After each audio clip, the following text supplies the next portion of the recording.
तर दिवा ते कोपर रेल्वे स्थानकादरम्यान 5 लोक एक्सप्रेसमधून पडलेले आहेत। दिवा ते कोपर रेल्वे स्थानकादरम्यानची ही घटना आहे। 5 लोक एक्सप्रेसमधून पडलेत। दिवा ते कोपर रेल्वे स्थानकादरम्यान 5 लोक एक्सप्रेसमधून पडलेले आहेत।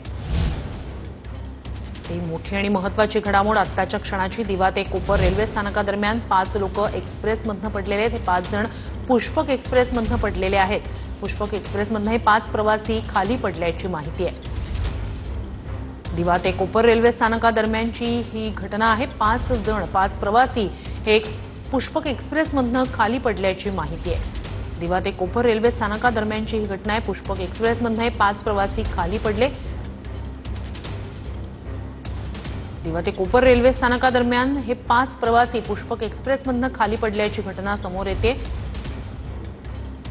त्या प्रवाशांच्या प्रकृतीबद्दल आपण अपडेट्स घेऊच, तुमच्यापर्यंत आम्ही ही माहिती पोहोचवूच। मात्र तुर्तास आत्ता जी माहिती समोर येते त्यानुसार 5 प्रवासी पुष्पक एक्सप्रेसमधून खाली पडलेत। दिवा ते कोपर रेल्वे स्थानकादरम्यानची ही घटना आहे।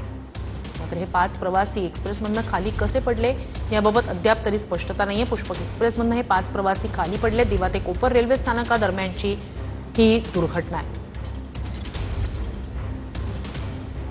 दिवा ते कोपर रेल्वे स्थानकादरम्यान पुष्पक एक्सप्रेसमधून 5 प्रवासी खाली पडल्याची माहिती समोर येते।